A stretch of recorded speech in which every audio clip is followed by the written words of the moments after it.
말씀 여러분들과 함께 읽은 이 에스겔서 37장 1절부터 10절에 있는 말씀 가지고 생기를 불어넣어 살게 하라 하는 제목으로 함께 은혜를 나누려고 합니다. 이스라엘 백성이 바벨론에서 포로 생활을 하고 있을 때 하나님께서 에스겔을 불러서 환상 중에 해골 골짜기로 그를 안내를 했습니다. 이 해골 골짜기는 수백 년 동안 공동묘지로 사용되던 그런 곳으로서 살이 이미 다 썩고 뼈들만 앙상하게 남아서 햇빛에 쪼이고 바람에 스쳐서 백골이 되어 뒹굴고 있는 그런 골짜기였습니다. 이후에 하나님께서는 에스겔을 데리고 가셔서 뼈들에게 생기를 불어넣으라고 이와 같이 명하고 있는 것을 볼 수가 있습니다. 에스겔이 하나님이 시키는 대로 생기를 불어넣으니까 놀라운 현상이 일어나게 되었는데 뼈에 살점이 붙고 심줄이 생기며 그리고 가죽이 벗기게 되었다라고 말씀하고 있습니다. 그리고 그 속에 생명이 깃들기 시작하면서 마른 뼈들이 마치 큰 군대와 같이 일어서게 되었다라고 이와 같이 말씀하고 있는 것을 보게 됩니다. 하나님은 이 장면을 통해서 우리에게 깊은 교훈을 주고 있는 것을 보게 되는데, 여러분, 해골 골짜기에 있었던 이 생명운동은 에스겔 선지자에게 보여주었던 환상인 동시에 오늘 우리 그리스도인들이 이 세상을 어떻게 살아야 될 것인가를 가르쳐주고 있는 그런 말씀임을 우리가 분명히 알 수 있습니다. 여러분, 여기서 말하는 이 해골 골짜기는 어떤 것이고, 그리고 이 해골은 무엇을 의미하고 있느냐? 우리가 여러분 11절에 있는 말씀에 보면은 또 내게 이르시되 인자야 이 뼈들은 이스라엘 온 민족이라 그들이 이르기를 우리의 뼈들이 말랐고 우리의 소망이 없어졌으니 우리는 다 멸절되었다 하느니라 하고 말씀하고 있는 것을 보게 됩니다. 여러분, 이 말씀 가운데 보면은 이 뼈들은 한마디로 이스라엘 민족을 가르치고 있다라고 하는 것을 우리에게 분명히 가르쳐주고 있는 것을 보게 됩니다. 여러분, 당시 이스라엘 백성들은 죽음의 골짜기에 있는 마른 뼈들과 같은 그런 상황에 놓여 있었습니다.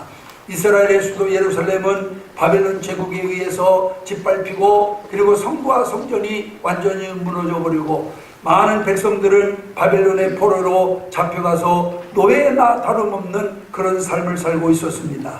그들은 여러분 어찌 보면 억압당하고 굶주렸고 중노동에 시달리면서 살아야만 했습니다. 그들은 지금까지 믿었던 하나님, 여호와 하나님도 자유롭게 섬길 수 없게 되었습니다. 마른 뼈들처럼 굶주려 있고 고달팠고 그리고 또한 그들에게는 어떤 희망도 없었음을 우리가 분명히 알 수 있습니다. 그러나 하나님께서는 그들을 아주 버리지 아니하시고 죽음의 골짜기 바벨론의 포로 생활 현장까지 찾아가셔서 그들에게 생기를 불어넣어 새롭게 하시기를 원하시고 있었음을 오늘 본문을 통해서 우리는 분명히 알 수 있습니다. 결과 이스라엘 백성은 해골 골짜기와 같은 바벨론 숙박에서 벗어나서 예루살렘으로 돌아올 수 있었고, 예루살렘으로 돌아와 시온 성을 재건하고 예루살렘 성전을 복구할 수 있는 삶의 활력을 다시 되찾게 되었음을 우리가 분명히 알 수 있습니다. 여기서 우리는 꺼져가는 심지도 끄지 아니하시고 상한 갈대도 끄지 아니하시는 하나님의 은총을 깨닫게 되는 줄로 믿습니다. 이제 그 은혜를 우리가 받기 위해서 우리는 어떻게 해야만 될 것인가 라고 하는 것을 오늘 이 본문을 통해서 우리 살펴보면서 함께 은혜를 나누기를 원합니다. 우선 여러분, 오늘 여기 본문에 보면은 우리에게 생명운동이 일어나기 위해서는 우선 여러분 하나님의 말씀이 선포되어야 된다라고 이와 같이 말씀하고 있는 것을 보게 됩니다. 오늘 본문 7절에 보면은 이에 내가 명을 쫓아 대언하니 대언할 때 소리가 나고 움직이더니 이 뼈 저 뼈가 들어맞아서 뼈들이 서로 연결되었다라고 이와 같이 말씀하고 있는 것을 보게 됩니다. 여러분, 오늘 여기 본문에 보면은 하나님의 말씀이 선포될 때 그 뼈들이 서로 연결되었다라고 이와 같이 말씀하고 있는 것을 보게 됩니다. 여러분, 기독교는 말씀의 종교입니다. 기독교 신앙을 가진 자는 여러분, 우리 무엇보다도 하나님의 말씀을 따라 살아야 된다라고 하는 사실을 우리는 기억을 해야 될 줄로 믿습니다. 요한복음 1장 1절에 보면은 이렇게 말씀하고 있습니다. 태초에 말씀이 계시니라. 이 말씀이 하나님과 함께 계셨으니 이 말씀은 곧 하나님이시니라. 그 안에 생명이 있었으니 이 생명은 사람들의 빛이라 하고 이와 같이 말씀하고 있는 것을 보게 됩니다. 여기 보면은 예수님을 빛, 그리고 생명 말씀이라고 이와 같이 여기 표현하고 있는 것을 보게 됩니다. 여러분, 예수님의 이와 같은 말씀이 있을 때 세상에 빛이 있고 세상에 생명이 있게 된다라고 하는 사실을 우리는 기억을 해야 될 줄로 믿습니다. 여러분, 말씀과 생명이 있을 때 여러분 거기에 생명운동이 일어나게 되어지는 것입니다. 히브리서 4장 12절에 보면은 하나님의 말씀은 살았고 운동력이 있어 좌우에 날선 어떤 검보다도 예리하여 혼과 영과 및 관절과 골수를 찔러 쪼개기까지 하며 또 마음의 생각과 뜻을 감찰하시나니 라고 이렇게 말씀하고 있는 것을 보게 됩니다. 여러분, 하나님의 말씀이 우리에게 생명을 주게 된다는 것입니다. 하나님의 말씀이 우리에게 자유를 주고 하나님의 말씀이 우리에게 희망을 준다라고 하는 말씀인 줄로 믿습니다. 여러분, 선교사이면서 의사이기도 했던 데이비드 리빙스턴이 아프리카에서 전도할 때 있었던 이야기입니다. 그는 어디를 가든지 먼저 질병에 시달리고 있는 그곳 원주민들을 위해서 의술로 그들을 고쳐주고 난 다음에 그들에게 전도를 했습니다. 어느 날도 마찬가지로 진료를 하고 있는데 한 젊고 그리고 또한 선량하게 생긴 청년 한 사람이 헐레벌떡 뛰어 들어왔어요. 그리고는 이 리빙스턴 목사님에게 이렇게 말합니다. 목사님, 제 마음속에는 남을 시기하고 미워하는 더러운 마음들로 가득 차 있습니다. 이것들 때문에 저는 마음을 편히 가질 수가 없습니다. 밤에 잠도 제대로 잘 수 없습니다. 그러니 이 그릇되고 악한 마음을 치료받고 싶습니다. 마음을 고치는 약을 좀 주십시오 라고 이렇게 아주 진지하게 사정을 한 것이었습니다. 그 말을 들은 리빙스턴은 비글에 웃으면서 옆에 있는 성경책을 집어서 그에게 주면서 이렇게 말합니다. 이것을 기도하면서 잘 먹으면 당신 마음이 깨끗하게 될 것이고 그리고 당신이 올바르게 살아갈 것입니다. 그러니 이 말씀을 기도하면서 잘 먹으십시오 라고 이렇게 얘기를 했어요. 그 청년이 그 성경책을 받아 들고 난 다음에 그는 또다시 목사님께 이렇게 말합니다. 목사님, 이것을 도대체 어떻게 먹으란 말입니까? 라고 이렇게 반문을 했습니다. 그러자 리빙스턴이 그 청년에게 말하기를 그것을 입으로 먹는 것이 아닙니다. 그거 입으로 먹는 것이 아니고 그 단 눈으로 먹어야 됩니다. 그러니 그 책에 있는 말씀을 눈으로 잘 읽고 그리고 그 말씀대로 살아보십시오. 그러면 당신은 어느 때보다도 마음의 평안함을 가지게 될 것이고 그리고 뿐만 아니라 당신은 올바른 삶을 살게 될 겁니다 라고 이렇게 얘기를 해주었습니다. 그랬더니 이 청년이 그러냐 말하면서 그 책을 받아들고 돌아가서 그날부터 열심히 하나님의 말씀을 보며 그 말씀으로 살기를 힘쓴 결과 그는 아주 훌륭한 그리스도인이 되었다라고 하는 그런 이야기가 있습니다. 여러분, 성경만큼 위대하고 신비로운 명약이 없음을 믿으시기를 바랍니다. 말씀은 에스겔 골짜기의 마른 뼈들을 큰 군대로 만들었습니다. 마찬가지로 말씀은 마음속에 골마있는 죄의 덩어리를 십자가로 녹여내고 새살이 돋기에서 절망의 골짜기에 희망의 꽃을 피워주는 명약임을 믿으시기를 바랍니다. 우리 마음의 번뇌가 일어나서 밤잠을 자지 못하는 사람들에게도 하나님의 말씀은 그 마음을 평정시켜 여러분 편안한 잠을 잘 수 있도록 만들어주는 명약인 것을 믿으시기를 바랍니다. 메마르고 강팍한 심령을 온전한 마음으로 만들어주는 것도 하나님의 말씀임을 우리는 기억을 해야 될 줄로 믿습니다. 그러므로 우리는 무엇보다도 하나님의 말씀을 받아야 됩니다. 여러분, 우리가 설교 시간에 목사의 말을 듣고 돌아가면 아무런 의미가 없어요. 이 목사의 설교를 통해서 하나님의 음성을 들어야 됩니다. 그러면 여러분들 심령이 살아납니다. 마음에 하나님의 크신 은혜가 임하게 될 줄 믿습니다. 그래서 우리는 이 험한 세상 속에서도 정말 하나님의 주시는 말씀을 통하여 활력을 얻어서 여러분 에스겔 골짜기의 마른 뼈들처럼 큰 군대가 되는 역사가 일어나게 되어질 줄로 믿습니다. D.L. 무디 선생님에 대한 일화 가운데 그런 일화가 있어요. 그가 거듭나고 난 다음에 하나님 앞에서 온전하게 살기로 서약을 합니다. 그런데 여러분, 그게 쉽지가 않아요. 여러분들도 아마 경험해 보셨습니다마는 마음으로는 원하지만은 그러나 내가 그 마음대로 마음먹은 대로 여러분 또한 행하기가 여러분 얼마나 어려운지 모릅니다. 여러분 무디도 마찬가지였어요. 은혜를 받고 난 다음 이제는 하나님 앞에서 바르게 살겠다라고 계속 거듭거듭 마음으로 결심을 했습니다마는 여러분 생활 속에서 자주 넘어지는 것을 경험하게 되었습니다. 그래서 이래서는 안 되겠다 싶어가지고 무디는 산에 들어가서 하나님 앞에 기도하기 시작했습니다. 그리고 몇 날 며칠을 하나님 앞에 기도하는 가운데 신령한 은혜를 체험하게 됐어요. 그래서 이제는 됐다. 내가 어떤 아이와 같은 유혹도 어떤 아이와 같은 제약도 물리칠 수 있겠다 싶어가지고 산으로 내려와서 생활했습니다마는 그러나 한 달이 못 돼가지고 다시 넘어지게 되는 것을 경험하게 됩니다. 그래서 혼자서는 안 되겠다 싶어가지고 유명한 이와 같은 부흥 목사님들을 찾아가서 그 목사님께 상담하고 말씀을 통해서 은혜를 받습니다. 역시 저 그 은혜를 받으니까 새 힘이 솟아났어요. 그래서 이제는 무엇인지 할 수 있겠다 생각했습니다마는 또다시 얼마 가지 못해가지고 다시 낙심하게 되었습니다. 그래서 그러던 중에 어느 날 로마서 13장 17절 말씀, 믿음은 들음에서 나며 들음은 그리스도의 말씀으로 말미암느니라 하는 말씀을 보게 되었습니다. 그 말씀을 보는 순간 그에게 큰 깨달음이 왔습니다. 그래서 그후부터 열심히 그는 하나님의 말씀을 읽기 시작했고 마침내 그가 새 사람으로 변화되어 정말 위대한 전도자가 되었다라고 하는 일화가 있습니다. 여러분, 하나님의 말씀은 내가 할 수 없는 것을 할 수 있도록 나를 새롭게 변화시켜주는 능력임을 믿으시기를 바랍니다. 여러분들이 하나님 말씀대로 살아보려고 발버둥치고 여러분 하나님의 말씀대로 살겠다고 소약도 하고 결심도 하지만은 그러나 내심 가지고는 그 결심을 지킬 수가 없는 거예요.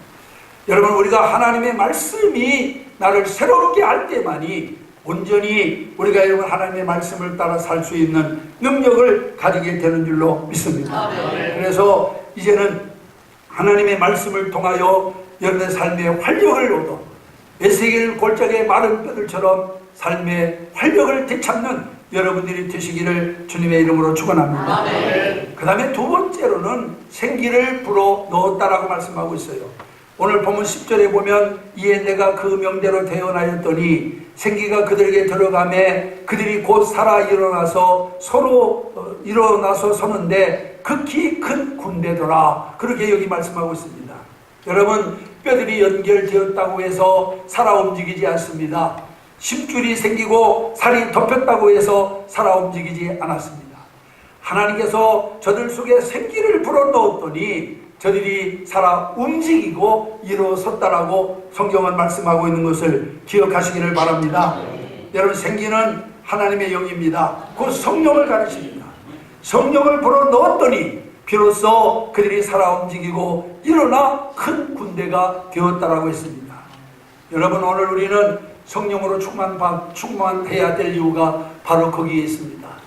여러분, 우리가 무슨 뼈들이 연결되었다고 해서 심줄이 생기고 살이 덮였다고 해서 여러분 또한 정말 능력 있는 삶을 살 수 있느냐? 그렇지가 않습니다. 하나님의 능력 있는 삶을 살려면 성령 충만 받아야 될 줄로 믿습니다. 사도행전 1장 8절에 보면은 오직 성령이 너에게 임하시면 너희가 권능을 받고 예루살렘과 온 유대와 사마리아와 땅끝까지 이르러 내 증인이 되리라고 말씀하고 있습니다. 성령이 임할 때 권능을 받는다고 그랬어요. 권능이 뭡니까 여러분? 권세와 능력입니다. 하나님의 주시는 권세와 능력 받아야 우리는 여러분 승리로운 삶을 살게 될 줄로 믿습니다. 희망의 실존이라고 하는 책이 있습니다. 이 책에 보면은 한 전도자의 간증이 실려 있는데 그 내용이 그렇습니다. 6.25 전쟁 때 참전군 속에 빌이라고 하는 미국 병사가 하나 있었어요. 그는 전투 중에 폭탄에 맞아가지고 하반신이 완전히 마비되어 버리고 말았습니다. 그러니까 목 위로만 살아있고 목 밑으로는 모두가 다 마비되어 가지고 소대변도 자기 힘으로 스스로 보지 못하고 그리고 또한 목 위에만 겨우 신경이 통해 가지고 보고 말하고 들을 뿐이지 여러분 온 몸이 완전히 다 굳어버리고 말았어요. 그 아내 스텔라라고 하는 아내가 있었는데 이 남편이 그렇게 이제 목 밑으로 다 굳어가지고 생활을 하지 못하게 되자 이 스텔라가 직장을 나가서 근근히 생계를 이어가고 있었습니다. 3년이라는 세월이 지났습니다. 그런데도 이 빌이라고 하는 사람은 도대체 조금도 이와 같이 또한 변화되는 모습이 없었어요. 그러다가 이 스텔라라고 하는 그 아내가 어느 날 그 남편 앞에 와가지고 눈물을 흘리면서 이렇게 말을 합니다. 얘는 도저히 나는 더 이상 이렇게 살아갈 수 없습니다. 당신은 국가에서 주는 연금으로 치료를 받으며 병원에서 얼마든지 생활할 수 있으나 나는 더 이상 이런 삶을 살 수 없으니 우리 이혼을 합시다 라고 이렇게 제안을 했어요. 그러니까 이 빌이라고 하는 사람도 여러분 또한 거절할 수가 없잖아요. 자기를 바라보고 자기 아내를 희생하라고 할 수 없으니까 그저 그를 한참 동안 바라보다가 또한 작은 목소리로 이렇게 말합니다. 행복하게 사십시오. 그러나 하루만 더 나에게 기회를 주시오. 그리고 그렇게 말을 했어요. 그럼 지금까지도 3년이나 지나왔는데 하루 기회를 못 주겠습니까? 그래서 스텔라가 하루 동안 여유를 주었습니다. 여러분 그 사이에 빌은 무엇을 했느냐? 하나님 앞에 나가 엎드렸습니다. 그리고 하나님 앞에 간절히 부르짖었어요. 오 주여 내게 힘을 주시옵소서. 성령의 능력으로 나를 일으켜 주옵소서. 나의 마비된 모든 하반신을 주여 풀어주시옵소서. 그렇게 하나님 앞에 간절히 기도를 드렸어요. 얼마 동안이나 몸부림을 치면서 하나님 앞에 기도를 드렸는데 놀라운 일이 일어났습니다. 전혀 쓰지 못하던 목 이하로는 전혀 손, 발 아무것도 움직이지 못하는 사람이 어느 순간 보니까 자기가 막 손을 흔들어가면서 그 다음에 발을 굴러가면서 하나님께 기도하고 있는 거예요. 여러분 기도하는 순간에 하나님이 그를 치료해 주었습니다. 아멘. 그래가지고 그는 일어서서 걷기도 하고 자유롭게 활동할 수 있는 사람으로 변화되었다고 합니다. 세상 사람들은 이해하지 못할 이야기입니다. 그러나 그 책에 보면 분명 그렇게 말씀하고 있어요. 그 순간 그는 온몸에 피가 통하고 그리고 신경이 제대로 돌아와서 정말 어떤 손과 발을 마음대로 움직일 수 있는 사람으로 변화되었다라고 말하고 있습니다. 오늘 여러분 놀라운 하나님의 이적을 체험한 빌은 그 후에 정말 또한 하나님의 훌륭한 전도자가 되었어요. 미국 방방곡곡을 다니면서 복음을 전하는 전도자가 되었다고 합니다. 여러분 오늘 본문 말씀에 생기가 그들 속에 들어가매 그들이 살아 일어서서 큰 군대가 되었다. 할렐루야. 아멘. 여러분 개인 생활이나 가정 생활, 직장 생활이나 사업을 막론하고 사람의 생각대로 되지 않습니다. 하나님께서 생명력을 주셔야 가정이 행복해질 수 있습니다. 아멘. 여러분 직장이 온전해질 수 있습니다. 아멘. 사회가 올바를 수 있습니다. 아멘. 하나님께서 생명력을 주실 때만이 인격이 바로 됩니다. 아멘. 여러분 하나님께서 생명을 주실 때에만 삶이 풍요로움을 누리게 될 줄 믿습니다. 아멘. 그러므로 우리는 하나님의 주신 생기를 받아야 됩니다. 아멘. 여러분 자신의 능력이나 지혜나 힘으로는 여러분의 인생을 바로 이끌어갈 수 없습니다. 성령의 생기가 여러분들의 삶에 충만할 때 여러분들은 풍요롭고 행복한 삶을 살게 될 줄 믿습니다. 아멘. 여러분 약 200여 년 전에 있었던 일입니다. 핸델은 버림받고 절망에 빠진 힘없는 몸과 마음으로 안개 짙은 런던의 거리를 걷고 있었어요.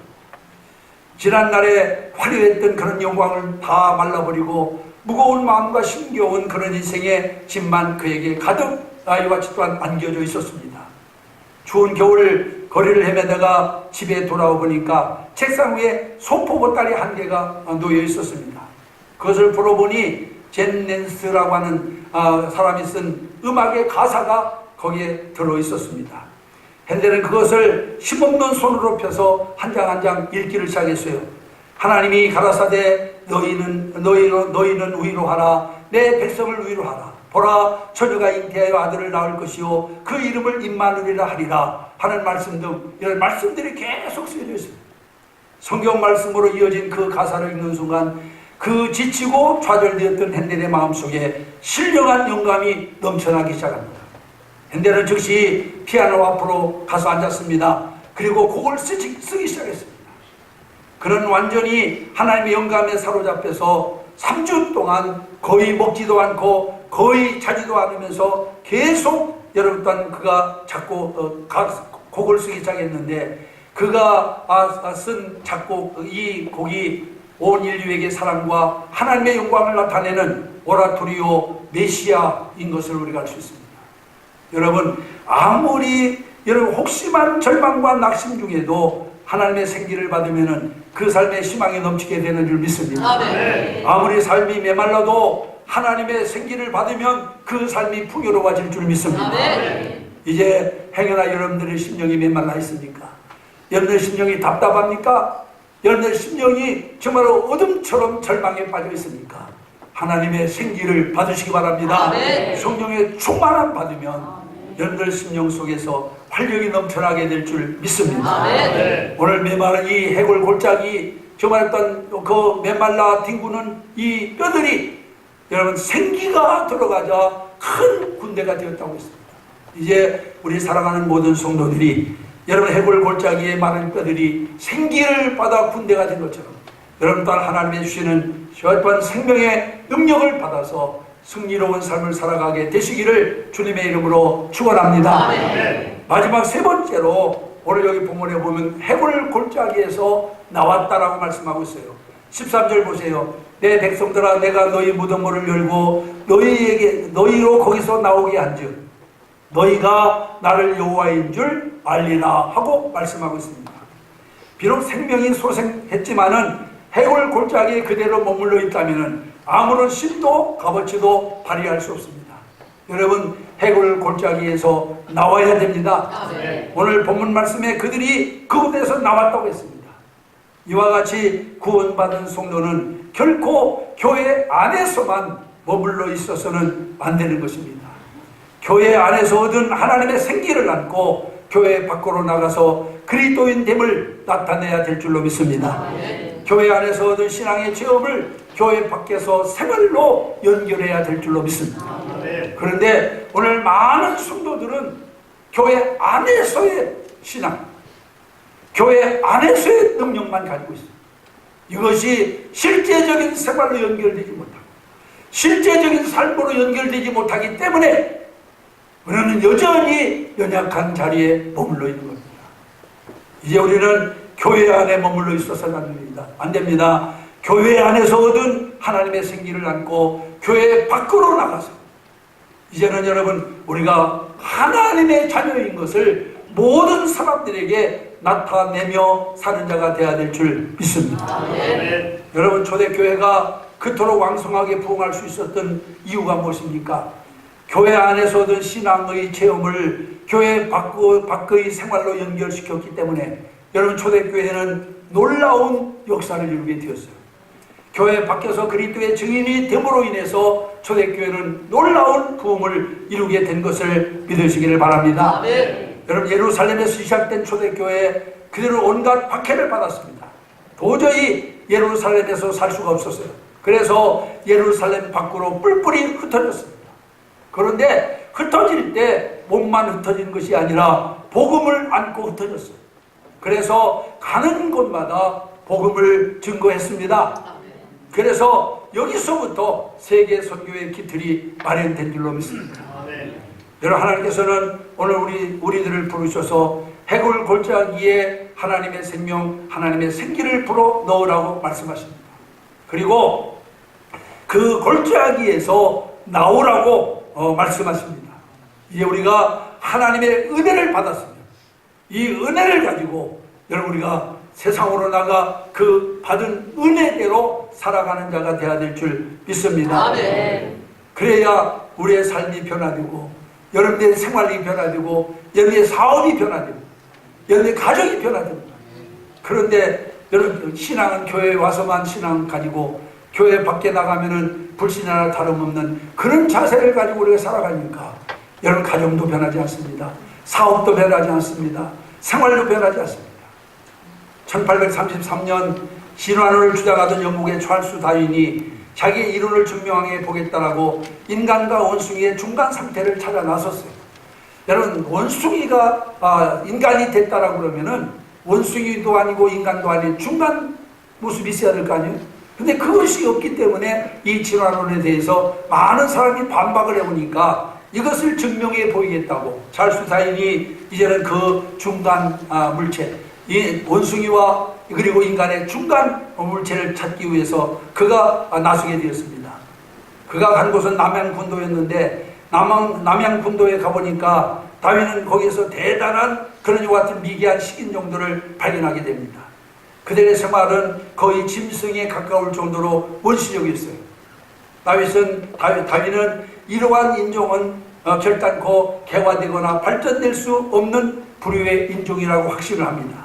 그리고 이들이야말로 자기의 진화론의 이론을 뒷받침해 줄 수 있는 확실한 증거라고 이렇게 믿고 그 사실을 요한집단 전하기 위해서 돌아왔어요. 그리고 난 다음에 33년이 지나고 난 다음에 찰스 다윈은 다시 똑같은 그 남양군도의 섬을 방문했습니다. 이번에는 다윗이 거기에 가자마자 깜짝 놀라 뒤로 넘어질 뻔했어요. 왜냐하면 도저히 개화되거나 발전될 수 없다고 보았던 그들이 그 34년 동안에 엄청난 변화를 가져온 거예요. 옷도 입고 집도 짓고 그리고 또한 뿐만 아니라 학교도 세우고 그리고 마을마다 교회를 세우고 함께 모여서 예배드리고 찬송을 부르고 있는 것이었습니다. 찰스 다윈은 너무나 놀라가지고 자신의 눈을 의심했습니다. 그러나 그것은 엄연한 사실이었어요. 그래서 그 이유를 알아보기 시작했습니다. 그랬더니 그 이유를 알아보았더니 존 패턴이라고 하는 선교사가 바로 이 섬에 와가지고 그들에게 복음을 전해서 그 섬에서 사역하면서 그들에게 이런 변화를 일어나게 했다라고 하는 것을 알게 되었습니다. 너무나도 큰 감명을 받은 찰스 다윈은 패턴 선교사를 보낸 영국의 런던 선교회에 거액의 헌금을 보냈다라고 합니다. 여러분, 복음이 전해지는 곳에는 새 생명의 역사가 일어날 줄로 믿습니다. 아멘. 여러분, 우리가 하나님의 복음을 받았으면 우리가 변화되어야 돼요. 아멘. 그리고 변화되는 것으로 만족하지 말고 이제는 일어나야 됩니다. 아멘. 그리고 나가서 이것을 전해야 됩니다.